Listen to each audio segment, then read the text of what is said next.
and welcome to this video today about casting circle and calling in the elements. So what is circle first of all? So I like to describe it as a bubble of protection in my sacred space, and it's a way of directing energies into the areas you want to direct energies to. So not everyone casts circle, but I just wanted to I guess explain why it might be important to do it. So hopefully after this video today, you'll feel like you want to do it yourself and you get a little bit of information about what it is to cast circles. So, and calling in the elements too. So not everyone calls in the elements, but I thought, look, why not show you, you know, why it might be, you know, something that you want to do and how it can help with spell work and rituals as well.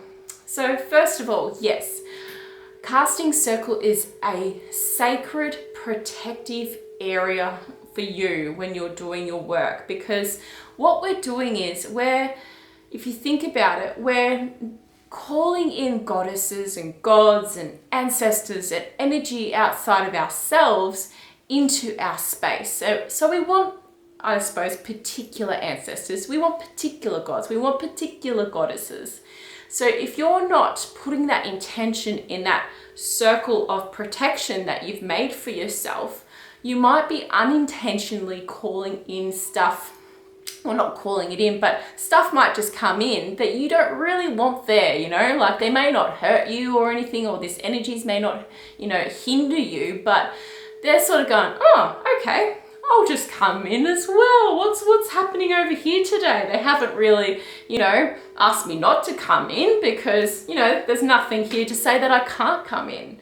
So if you think about it like that, circle is a really good way of just directing the energies you're sending out and inviting in what you want to be there. So I hope that makes sense to you. All right, so how do we do it? How do we cast circle? So there's lots of different ways to cast circle, so many different ways. Everyone has their own way of doing it. So you might set candles up, and that might be your circle of protection. You might think of your altar as your circle of protection, and you think of you sitting there in front of your altar and a big sort of nice circle around yourself.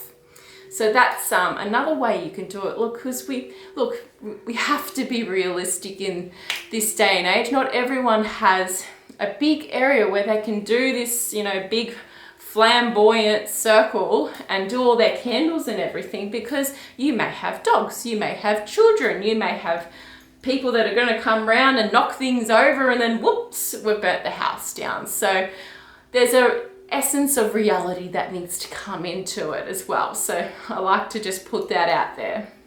Okay, so do it where you feel like it's the best place for you and you're going to want to do it as well. So you might just imagine a white light around you, and that's the way you cast your circle. So also what I like to do, and you can do this, just make sure you do it around the beginning. I get my affirmation. Careful not to burn myself.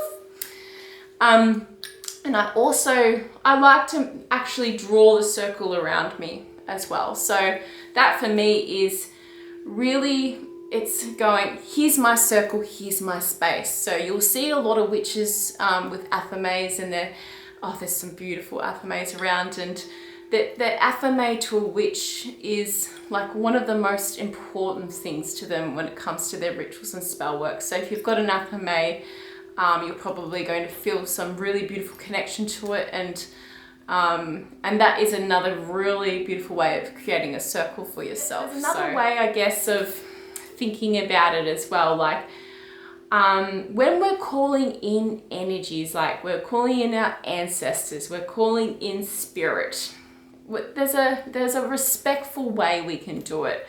So there is, first of all, an opening traditionally and closing of circles. So as long as you intentionally open it and open that energies when you first begin, and then you intentionally close it It's a respectful way of telling spirit, your ancestors, god or goddess who's been present for you to help you during this time, is to say goodbye. Say, hi, welcome, come in. Now it's time. Okay, thank you for your help today.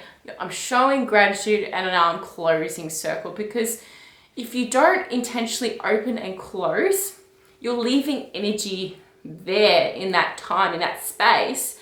And then your spirits or your team that have come in, they're going, oh, so what do I do now? They've walked away and I'm just hanging out here, you know?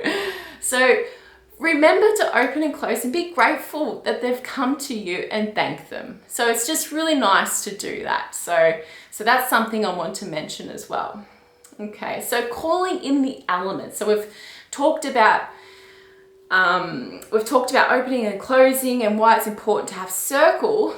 Now calling in the elements. So first of all, what I like to do is, once I've sort of cast my circle and I've cleansed my area. So you can cleanse your area, just make sure you do it around the beginning, because that's really important as well. So I feel that cleansing it however you want to do it is another very important thing, because it's kind of like, if I think about, I'm going to sit down, I'm going to eat some food, am I going to eat off a dirty plate? No, I'm not going to eat off a dirty plate, because that's going to hinder the taste of my food. So what I like to do is cleanse. So cleansing is like, you can use sage, you can use anything, like some different herbs that you're drawn to sort of smoke cleanse your space. So there's lots of different ways you can do that. Like today that I've shown you is that I've cleansed it with garden sage that I've grown myself and some rosemary as well. So that's how I cleansed my area. So it's ready for the energies, it's ready for spirit to come in. So that's another thing that I like to do first as well. So then I like to call in the elements if I'm doing specific work with the elements as well. So that's, I've got Hecate here in the center of everything. So she is one of my beautiful representations that I love to have in the center of my circles. And when I'm casting circle, because I call on Hecate, and I also call on my grandma as well in spirit, who I believe is my guide as well. So I leave offerings out for Hecate. And I've also got this butterfly shaped dish here, which I'm not going to pick up because I think I'm going to burn myself on this candle here. And so this dish, my grandma used as an ashtray. So she used to smoke cigarettes, and it was an item that she used a lot, and it's in the shape of a butterfly. And I think of her whenever I see butterflies, and that she's around me and guiding me. So that's something that I like to use. And it is good to have some kind of representation in the middle of a circle, because it's an area you can focus your energies into. So I just wanted to say that. So yes.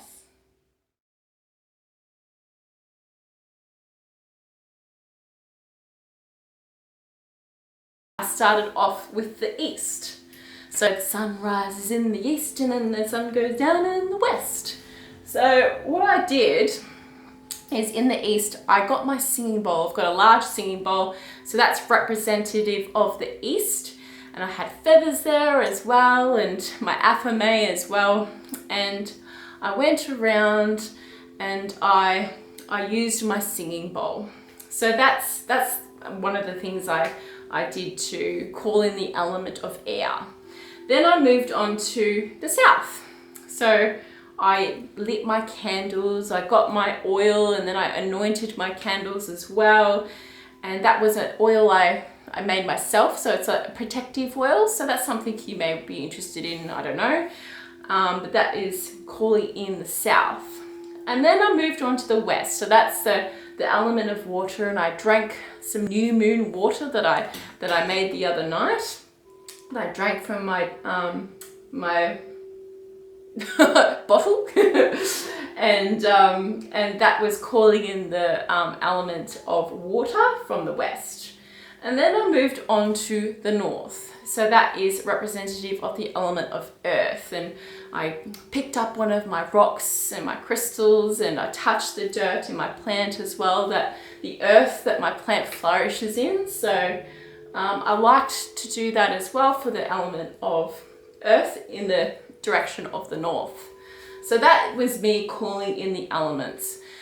Now when it comes to actually creating some spells and creating some witchcraft, and I thought this would be nice to talk about in this video today as well, is that in my previous video I talked about the tarot cards that are representative of the elements, the 4 elements in the directions of the north, east, south and west. Gosh, I actually got that, I think. So these are really good ways of centering your energies and thinking about the placements of energies and the elements and how that can help you in your witchcraft and your spell work. So for example, we've got here the pentacles. There we go. So there's a few pentacle cards here. Yeah, hopefully you can see that there. Yeah. So if I'm creating a spell and it's really centered my intentions around finances and a home and anything to do with the earth elements. So if I really want to direct my energies there, I might create a spell that is centered around the pentacle cards. And I might just take the pentacle suit out of the tarot deck as well and randomly choose a card that might help me with my ritual or spell, and it might be a guiding card from spirit to help you in that area of your life. So say you want to create more money and you get the 2 of Pentacles, for example. So that one comes up for you and you go, oh, okay, the 2 of Pentacles, and you might look it up on the internet or on a book or something, and you think about what the 2 of Pentacles represented to you and why that card came to you. And you could center your spell or your ritual around the 2 of Pentacles. So the 2 of Pentacles, for example, this is a card about flexibility in regards to finances. So you might be called to be more flexible in your financial organization in your life. So you might do a spell or ritual that will help you and guide you to be more flexible with money and how money comes into your life and how you can relax the reins on finances as well, so you're not as stressed. So you might just center that whole thing with the element of earth, and you might just sit that card there as well, and that might be your whole ritual. If you're, for example, you're wanting to do a kind of a love spell and you're trying to think about how you can attract the type of person you want into your life, you might do, you get all the, first of all, the cups cards out, and you're going to be working with the element of the west for this particular spell. And for example, you might get the Ace of Cups. That might come up for you. So that card, you can put that there in the element, in the direction of the west, where the water element is. So the Ace of Cups is telling you there that there's new beginnings coming for you in the areas of love and romance.